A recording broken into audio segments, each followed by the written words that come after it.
start. Good evening, everybody. I'm Bob O'DeKirk. My voice is going a little bit, so hopefully it holds up for tonight. And that's Missey Schumacher.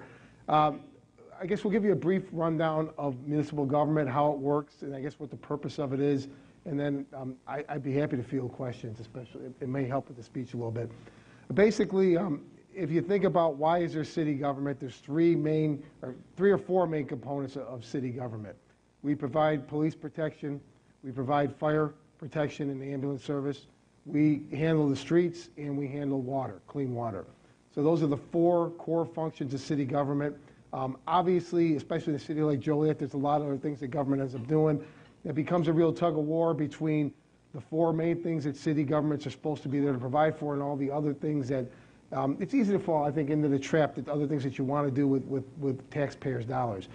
So again, if you think about the four components, police department, fire department, street department, they maintain the streets, they do a lot of the public works around town, they will do snow removal, which is a huge deal. I think we probably get more complaints about snow removal than any other single item. And then the water department, the city of Joliet has a water plant, we have a treatment plant. Actually, there's probably a lot to talk about with the water in Joliet because it's been a major issue. But the way that people interact with the city government, basically, we have in Joliet, we have 8 city council people and myself as mayor, so 9 people on the city council. The city of Joliet is broken up into 5 council districts, 3 at large, which are citywide. I think it's somewhat of an antiquated system. It's been this way since I think the 1950s in Joliet, but many of you are probably familiar. Back then, Joliet ended at about Midland Avenue. It was probably a quarter of the size it is now. When I first came to Joliet as a police officer in 1993, Joliet had about 75,000 people. Today it's over 150,000 people, so the city's doubled in size, but the government, the structure of government hasn't doubled at all. We also have in Joliet it's not a strong mayor form of government. There's a city manager who basically manages the day-to-day operations in the city. Technically, the mayor and all the council people are a part-time job. I can tell you being the mayor, it's not a part-time job. I probably put about 70 or 80 hours a week in. But again, I think there's some debate about why Joliet went to that form of government back in the 1950s or why it hasn't changed over the years. Personally, I think it probably was done to give the political people some cover. If there's a bad decision that needs to be made or someone has to be the bad guy, you could kind of hide behind the city manager. Hey, it wasn't me, go talk to the city manager. But in reality, it doesn't, at least today, it doesn't really play out anymore. The council and the mayor tend to get blamed for everything. I joke about being the mayor. People ask me how it is. And the running joke is I get credit for things I had nothing to do with, and I get blamed for things I had nothing to do with. And that seems to be probably a common refrain everywhere you go. I don't have anywhere near the cover Bob has in terms of that because our form of government's a little bit different. Channahon had about 3,700 people when I grew up there. When I graduated high school, actually, there were 3,700 people there. Now we have about 13,000, and I know Bob's got districts with aldermen, and we have at-large trustees. So we don't have those districts. You can live anywhere in Channahon. You could have 4 people on the same street if that's how it happened to be. But we do have a village administrator, and he does do a lot of the day-to-day stuff, but decision-making is, I don't have the cover Bob has as far as that city manager making those kind of decisions. And he's right, he's absolutely right. We get the credit and we get the blame, and I have wonderful staff that takes very good care of me, and it is not a part-time job. I have a full-time job with the county as well, and people wonder why I'm still there, and when I tell them how much mayor pays, and I can't quit my job. So, as Bob said, we have those 4 main areas basically that we take care of, and I truly believe that in terms of types of government, we have the most direct and immediate effect on residents. And he and I were talking a little bit earlier, and I said I think that people forget that we live here as well. So everything that we decide, people like to point fingers and go, the mayor did this or the board did this. But we all live here. We don't make any decisions that don't equally affect us as well as the residents. So it's a little frustrating sometimes, but overall I think it's a noble endeavor, and I would say that I enjoy it a great deal. Yeah, I do too. Regarding interacting with people, I think our city council, I think I can speak for all of them, are pretty proactive in fielding complaints and talking to people. I'll hear complaints every now and then, but for the most part, I think all of them are pretty reactive if something's brought to their attention. We have neighborhood meetings all over the city, and as I was driving down here tonight, I was trying to think of how many neighborhood groups there are, and it's hard to put a name on it. Jan Nahorsky's here. He's the lead of one of them, the Reedswood Group. Joliet, there's different parts of town, but a lot of the older parts of town, which aren't separated by a large area, have distinct neighborhoods. And as time has gone on, more and more of those neighborhoods have developed different groups. So there's probably a neighborhood meeting a night happening somewhere in Joliet, either on the east side, the near west side, or the far west side. I go to a number of them. I can't hit them all, but I do go to many of them. I think it's important for the mayor to go. When I go, generally I will find a district council person, 1 of the 5, at that meeting, and then some of the at-larges. Beyond that, there's numerous other committees and groups that go on. So I think the most direct way we interact with people, I interact with people, are at the neighborhood meetings. You can field questions. We like to have city staff go to the meetings. Jan, how many often do you have city staff at the meeting and not just an elected official who comes? Okay. Because a lot of the complaints that will come in, elected officials, we're kind of operating at a higher level. It's not a question we can answer. But if someone from neighborhood services is there or someone from the street department, they can answer the question more directly or give a better answer than we can. The other thing that we try to have, and we really put an emphasis on this, is to have police officers present at these meetings. There was a captain who, that was part of his job, he would attend all the meetings. They will give annual or monthly crime updates on what's happened in the neighborhood, and then they can answer questions or take complaints. And I think for a lot of reasons in Joliet, I think that's very important. Again, it's not a secret, Joliet has a higher crime rate than Channahon. So it's a concern in a lot of areas. Your population's a bit larger. A bit larger, right. But, in the tougher parts of town, it's a concern. In the older parts of town, a lot of seniors are concerned about their neighborhood. They think their neighborhood's changing. And then even far west in the brand new subdivisions, it's a concern. It's different. The complaints you'll get on the far west side are significantly different than what you'll hear on the east side. But the police presence there, I think, is really crucial.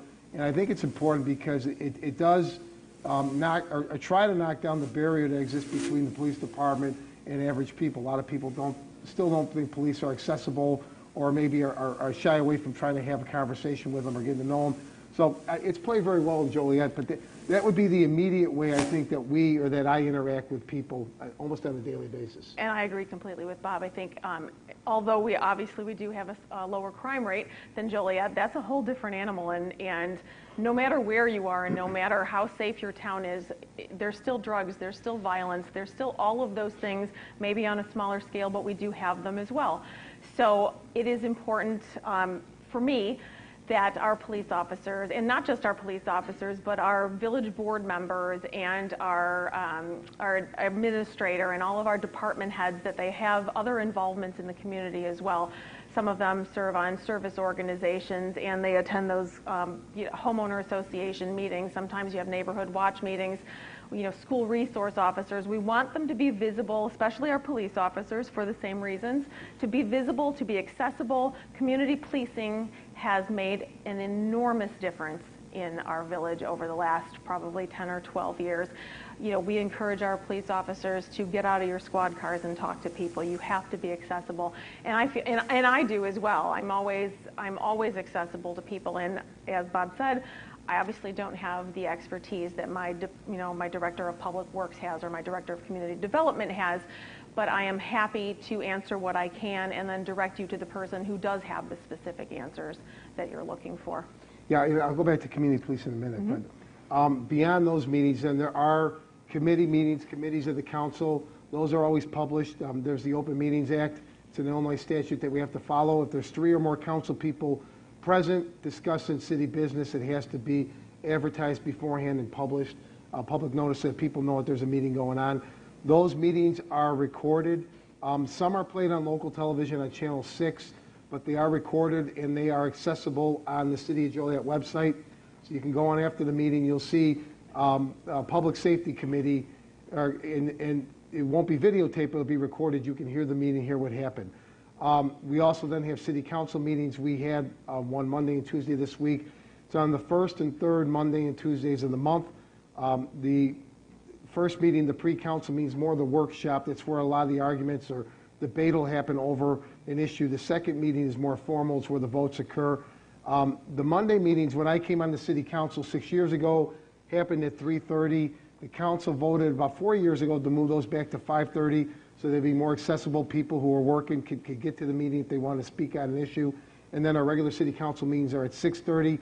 At both meetings, at the Monday and Tuesday meeting, we open up public discussion before the meeting. If people want to speak about an item on the agenda, they're allowed to before we get to the agenda and begin to discuss it or vote it. They're allowed at 4 minutes by city statute to make a comment to the council. And then at the end of the meeting, it's open up. Anyone who wants to address the council on any issue is allowed to. And they're allowed to do that at both the Monday and Tuesday meeting. So I think it gives people a chance to have a voice, not just to talk to the council, but at the city council meetings, they are on local TV. They're being recorded, they're played live, and they're being recorded. So if someone has an issue they want to bring up, they can address the council. They could do it in a formal setting, and their opinion or position is going to be broadcast on local TV and rebroadcast throughout the next 2 weeks. And it's going to be documented as well. We're a little bit different. We're a little bit smaller. I have 6 trustees and myself, so there's only 7 of us. So we can't have more than 2 in the same place without violating the Open Meetings Act. So, and there is always, like Bob said, public comment time. And before we vote on anything, that's why I have the public comment at the beginning of the meeting. So if anybody has anything to say, they certainly will have the opportunity to say it before the board votes on it. So you wanted to talk about community policing, you said? Yeah, I was just a little anecdotal story with community policing. When I came to Joliet in 1993, I was hired as a policeman. The community policing was a new concept, and it was funny because it was new on the Joliet Police Department, and all the old-timers hated it. They hated the whole idea. We're not social workers. It's not why we're here. So there was a lot of resistance in Joliet. The guys who went and did it were somewhat ostracized for doing it. But I think it's clear, in retrospect, that it really has paid dividends in Joliet. We've had, just in the last 2 or 3 years, I think we've had 3 officer shootings where they shot people in Joliet. Couple, I don't want to say they were questionable. There weren't charges filed, but they were certainly incidences that could have aroused suspicion. A subject being shot in the back, a white officer shooting an 18 or 17-year-old black boy in the back.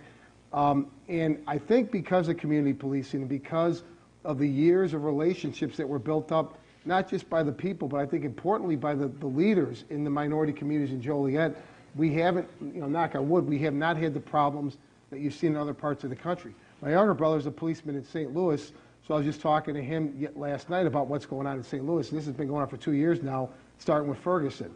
So we're fortunate in Joliet. The city is about 50% minority, and we've had incidents that could have touched off that type of reaction. We haven't had it. And I really do attribute it to the community policing and the fact that the police officers were told, make inroads in these neighborhoods, learn to meet people, meet the community leaders. And I give a lot of credit to the police and to the community leaders that we haven't had people trying to politicize events unnecessarily or try to capitalize on it. And then a real quick aside, if you've noticed, I think everyone knows about the Samaje Crosby case, the little girl who got killed in Preston Heights.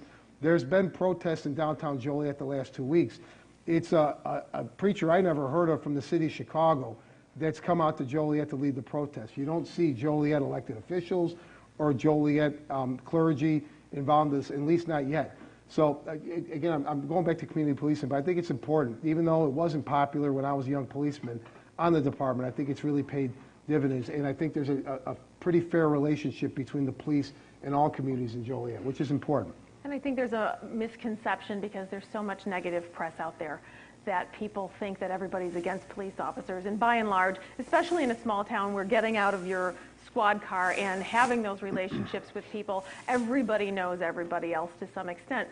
So by and large, our residents are very, very supportive of our police department. And we even had residents who brought, for the officers who had to work on Christmas Eve and Christmas Day, provided dinners for them and brought those to the police station. So you know, we do have the benefit of having that, and it saddens me when you watch the press and there, you know, a lot of people get all of their information in 15-second sound bites off the news, and they believe everything that they see there. So you see things like Ferguson, and that is not the picture that we have here. So we are fortunate in that respect.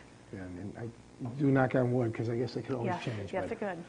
Yeah, I think it's interesting, though, when you have, and I know the preacher has called me out. This is Samaje Crosby. I've heard he's challenged me. What are you doing about this, Mayor? Joliet Township is not part of Joliet. The Will County Sheriff's investigating this. So I'm curious to know where he's from in Chicago, because it must be a wonderful neighborhood. If he's got nothing to worry about, then come all the way out to Joliet. If I ever meet him, I'm going to ask him where his church is at.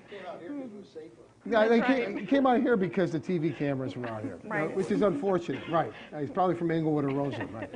So I guess that's a real quick overview of city government and how we work. If we could drill down, if there were questions or someone want to know something more specific, we'd be happy to answer them. Yes, ma'am. Sure. Last month we heard about county level government, and tonight, thank you very much, municipal level government.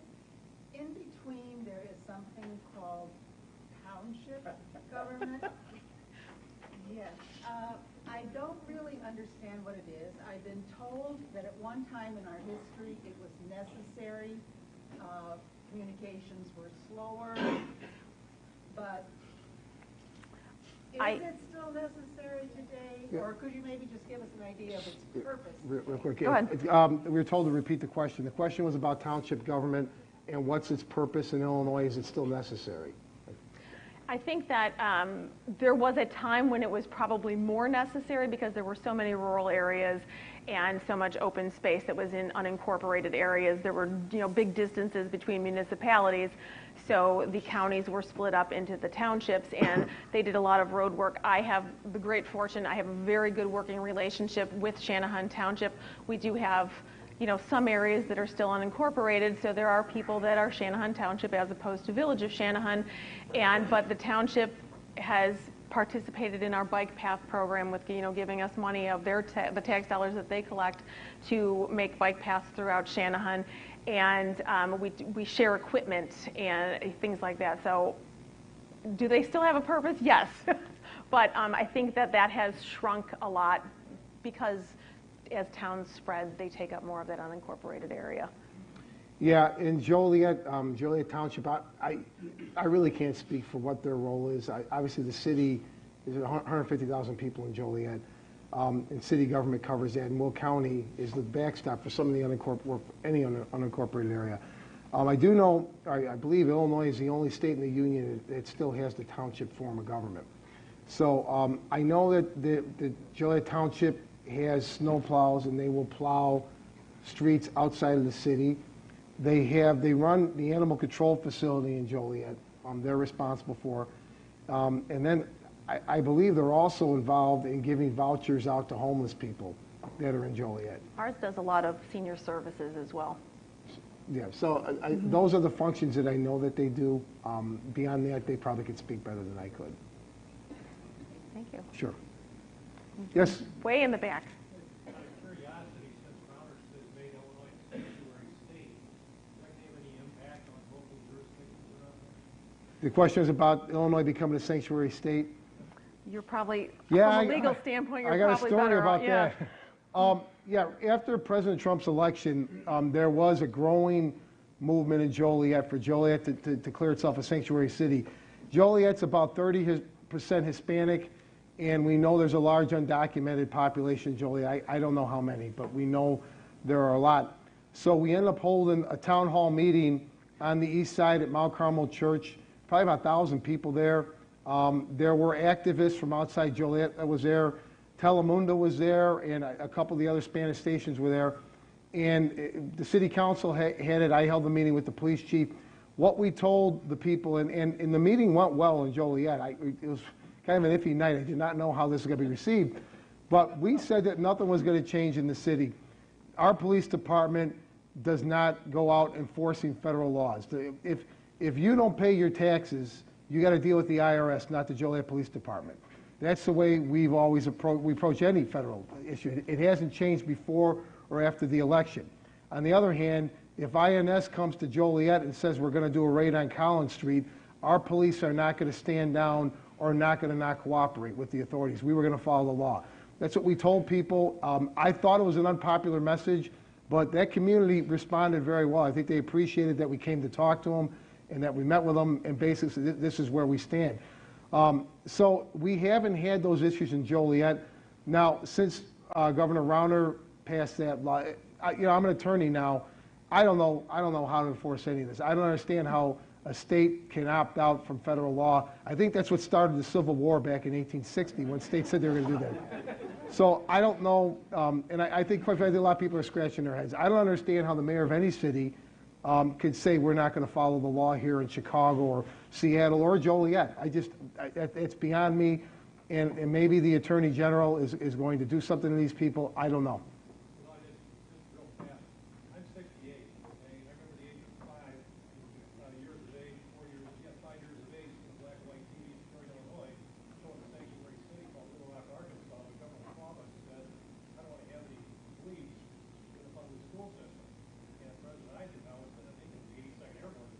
Right. Which in 1954, everybody in America knew what the 82nd Airborne Division was.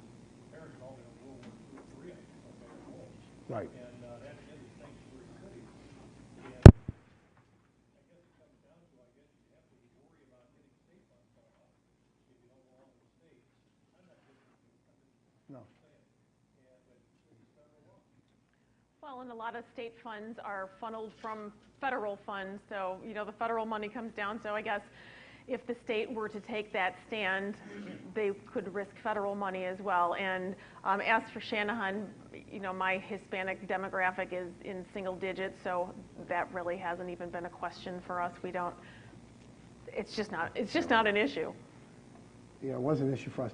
And the whole thing is a little bit misleading because the governor could say it's a sanctuary state, but if the federal law enforcement is going to come in the state of Illinois, no one's going to stop them. Certainly, not the state police. So again, these are turbulent times we're in. I can't explain it, and I don't know how it's all going to shake out. I would think by declaring yourself a sanctuary state or a sanctuary city, you're actually bringing attention on yourself. But again, I guess different leaders have different views on that issue. Yeah.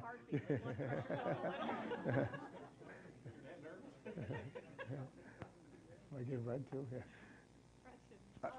So I've been having some issues in Plainfield with code enforcement, and if someone wants to take exception or get some reform, let's say in the code enforcement area, how would they go about doing that? The very first thing you would do is what I would recommend that you do, short of taking to Facebook, which seems to be everybody's favorite thing. Please don't do that. Call the village hall in our case, talk to staff. If there is, we will tell you what the code is. If you want to address it with the board, then you would be put on a board agenda. And if the board, is agreeable to, if it sees a reason to change that, it goes to our planning and zoning. There's a planning and zoning meeting once a month too. It would go to planning and zoning then, and they have a set criteria of things. If it puts an undue hardship on somebody, there are several criteria that have to be met for them to recommend it or not recommend it, and then that comes back to the board for a vote. So we've had a lot of talk about chickens recently. So we're in the midst of that process right now. So. Yeah, I guess to add to that, we didn't mention Joliet is a home rule city, so we have the ability to pass our own laws. We do have a whole code of ordinances. So you have, I guess, federal law, state law, and then local Joliet municipal ordinances. I would imagine Channahon does also. We are home rule as well. So we don't have a code enforcement officer in Joliet. I think we need one because, quite frankly, a lot that's is in the code that shouldn't is not allowed or outlawed is not necessarily enforced. But in Joliet, if that was an issue, you should call your council person or call neighborhood services, and they will get out. They will address the problem, and ultimately they could issue fines to whoever the individual is that's not following the code, whether it be somebody not cutting their grass in the summertime and those types of things. So we do have a neighborhood services division in City Hall that handles that. Is that me?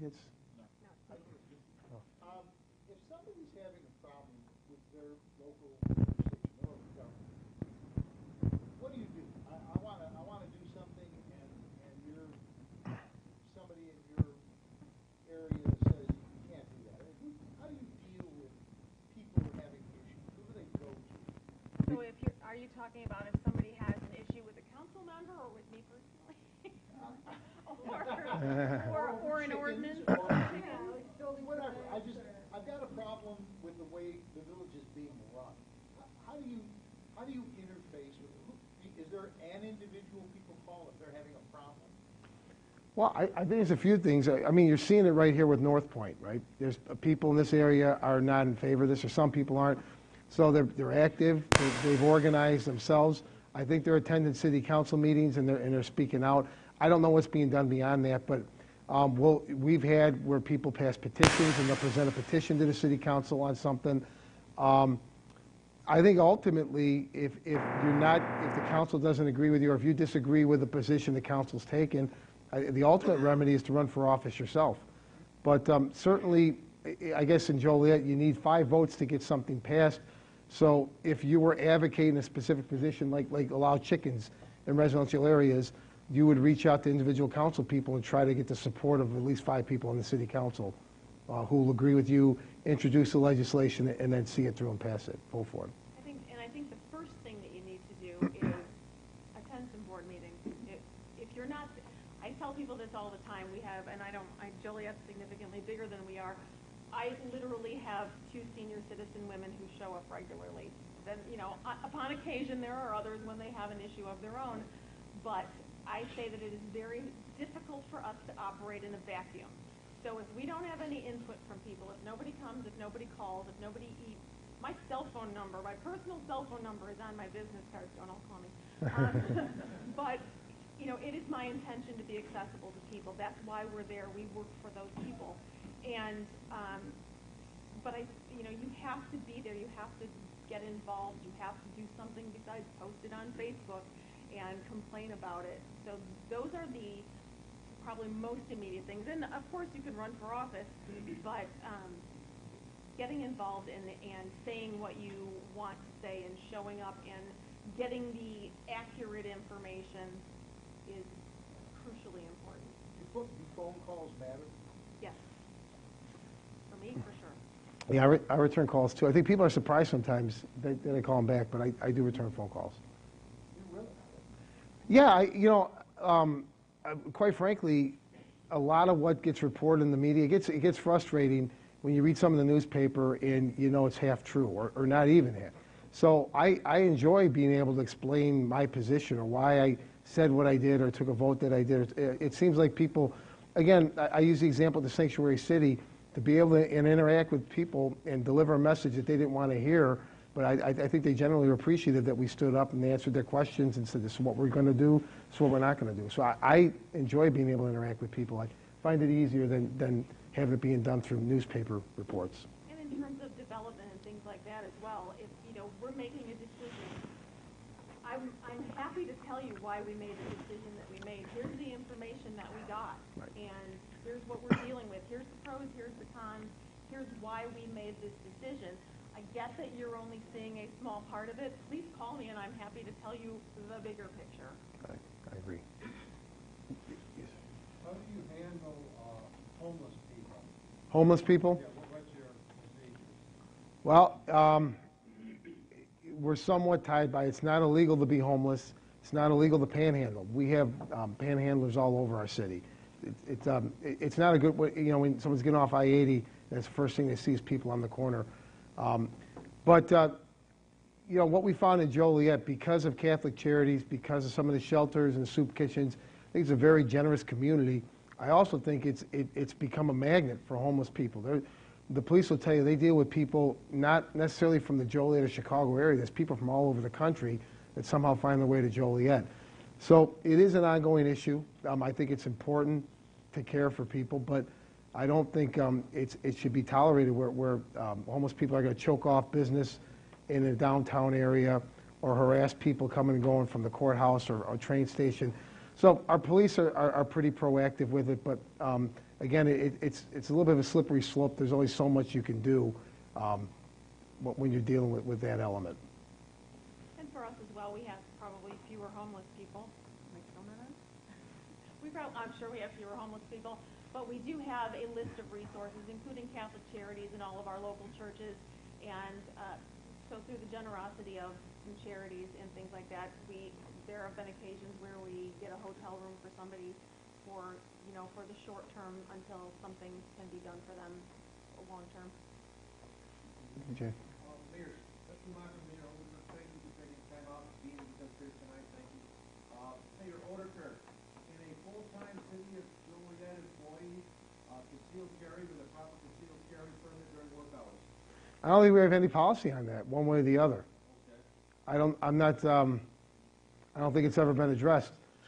Our code of ordinances, I talked about city government and the way it's stretched out. The code of ordinances really hasn't been updated many times since the 1950s or 1960s. So we're going through and we're throwing a lot of the old antiquated ones out that don't apply anymore, and we're changing that. I don't think we have anything on concealed carry. Offhand, I don't think there's anything prohibiting it. In line with Dave's question before, personalize a little bit. I've got a small farm, new line, zoned agriculture, lots of additional land, and I talked to a village planner, I want to get it zoned agriculture. He told me, no, you won't do it, I'll vote against you, I'll recommend the board vote against you. So what do I do now? Hire a lawyer? You can hire a lawyer, or you can reach out to the board members. If you know that the planning director is going to vote against you, that vote isn't binding. So if you can make your case to people on the board, then that would be the way to do it. Those are the votes that are going to count. How big? Okay, and this is just a question for you. How big of a piece of property is it? Because there are. Okay, well then yes, then I would agree with Bob and approach the council people yourself. But she said she would recommend they vote against it.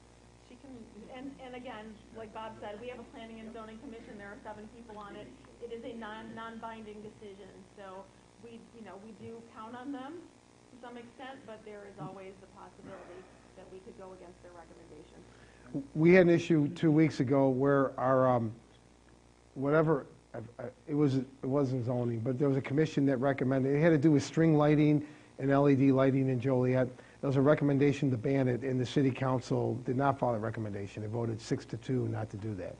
So it not only is it possible, it happens somewhat frequently that the council will go against what staff is recommending. Anybody else? Yes, sir. I was raised in Joliet, and I live in unincorporated Will County now, actually in Channahon Township. Oh. And it's becoming one of the most dangerous areas that I've ever lived in for so many years.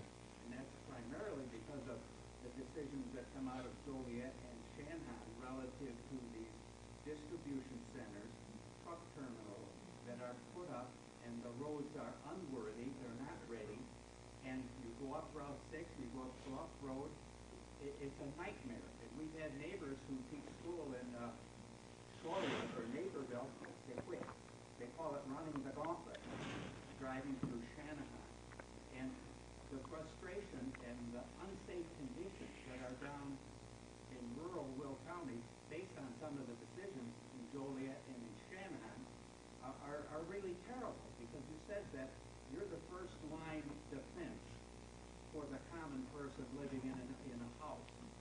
But the ladies last month were very gracious in taking our questions, but mostly what we heard is, no, that road's a township road. We don't have anything to do with it. No, that road's a state road. We don't have anything to do with it. No, that road's a state road. And you guys know that when this tax incremental financing expires some years from now, those guys are going to be gone, and we're going to be stuck with those sarcophaguses of concrete. My point is, it is dangerous. We have the railroad trains blocking rural roads now, where emergency medical services can't come in because they've been working on a bridge for 8 months. That should have been done many months ago. It is truly frustrating to feel the results of some of the decisions made in your cities. Now, granted, is there any hope, I guess is what I'm saying. Is any consideration being done for dumping all these broken down trucks, none of which are licensed in Illinois, if you would look? I've had 5 of them come 5 and Route 53. You can't drive in the right-hand lane because the road is pulverized from the overweight trucks. Tennessee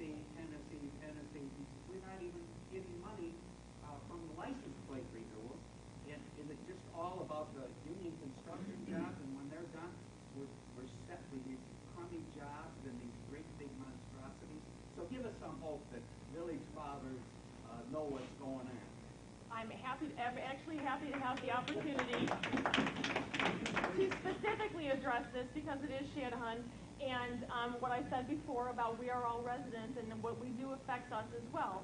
If you're talking specifically about the I-55 and Bluff Road, and if you notice the construction up there, that is a county road on a state highway, and with no money from the state. Nope, that's all right. No, I'm not putting this off. I'm telling you that we as a municipality, with the help of all of the taxing bodies, local taxing bodies, and no state money, are improving the turn radius and the width of that overpass and interchange so that it will accommodate trucks more.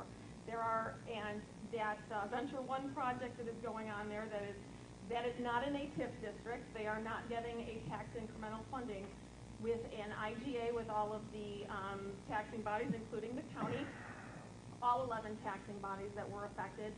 They are putting in an enormous amount of infrastructure, including a stoplight at the newly rerouted frontage road that is being rerouted on the east side of that state project, that $23 million state project at 55 and Route 6.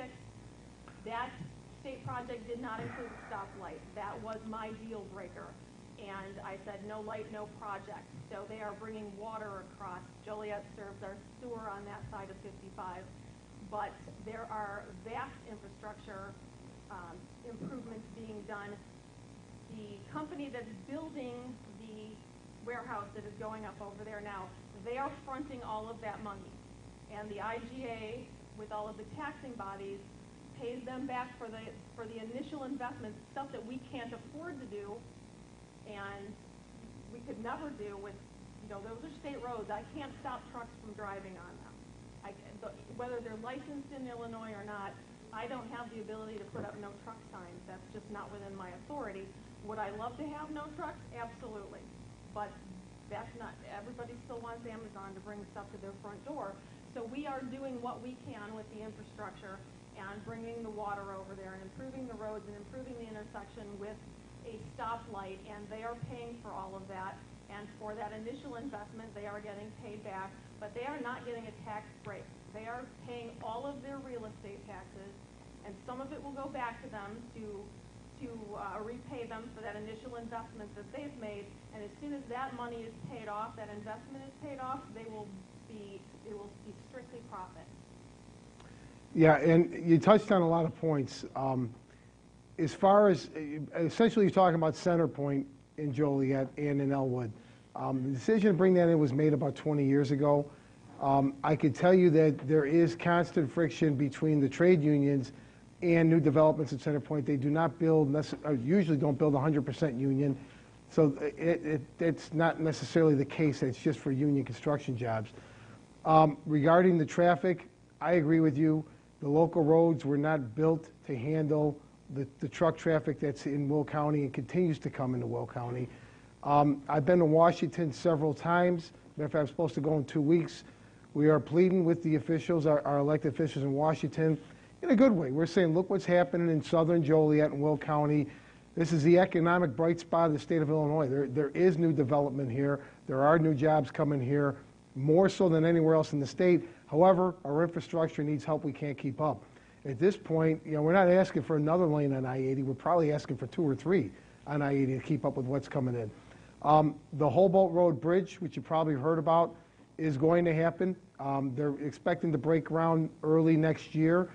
The idea of the bridge, it's not going to solve the truck problem, but working in conjunction with the state and the county, the idea is to try to funnel as many trucks as possible in and out of Center Point on the bridge. It's going to start at Hobart Road, go Hobart Road south to Route 6, and then from Route 6 over the river directly into Center Point.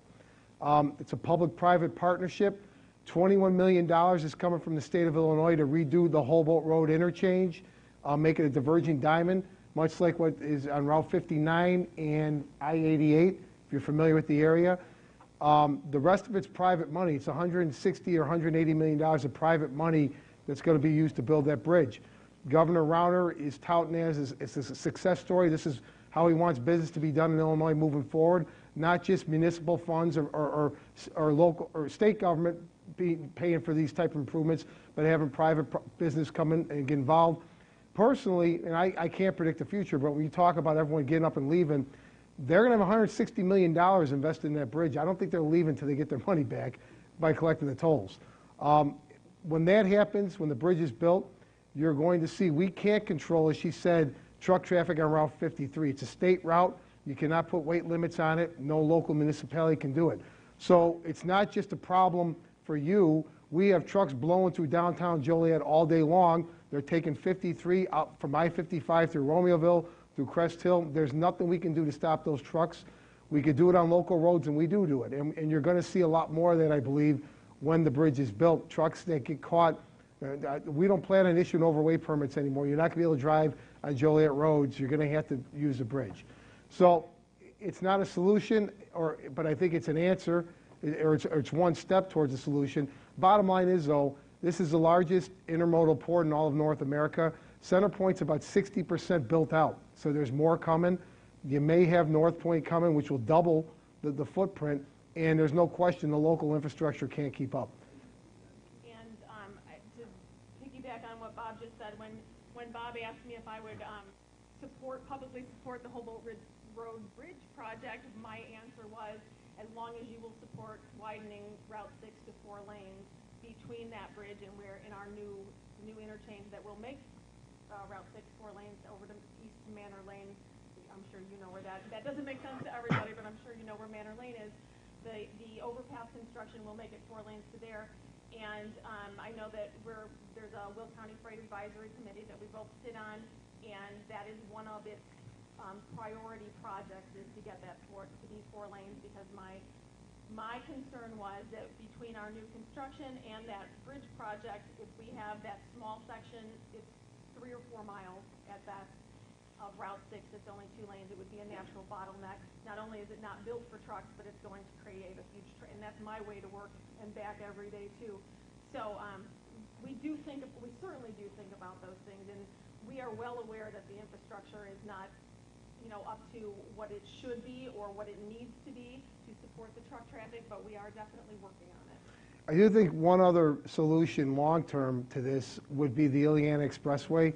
Now, that's obviously nowhere near Joliet, so we really don't have any say in this. But I think the idea with the Ileana would be it would get much of that freight traffic off of I-80, run it through the potential airport in Peatone, which is going to be largely a freight airport, and directly to I-65. So that would pull a lot of that traffic to the south if that comes in. Of course, that's off the table right now. And with the state of Illinois' finances, I'm not sure. You're certainly going to need a lot of federal money to get that done.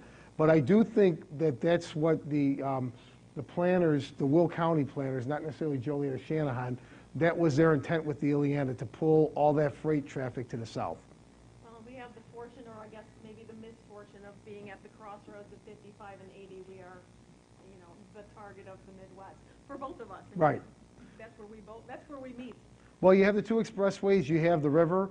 There's 3 rail spurs, which you're just not going to get, and you just don't. They're not being built anymore. So it is a prime location for these businesses. Regarding the jobs, there's no question that when the jobs first came in, there were a lot of horror stories coming out of there. They're non-union, low-paying, part-time jobs. People would work there for 8 weeks and then get laid off, so they didn't have to get benefits paid to them. The city has been very active, and I say like the last 5 years or so, of demanding a higher quality job. When Amazon came in, Amazon is somewhere between $14, $15, $16 an hour. They're starting. They offer health insurance. They offer matching 401k contributions. They're offering school incentives to people. So I'm not sure it's a job that you could buy a house with, but it is a decent job for a young person entering the job market. And the city of Joliet continues to have an unemployment rate higher than the state average, which is perplexing with all the new jobs coming in.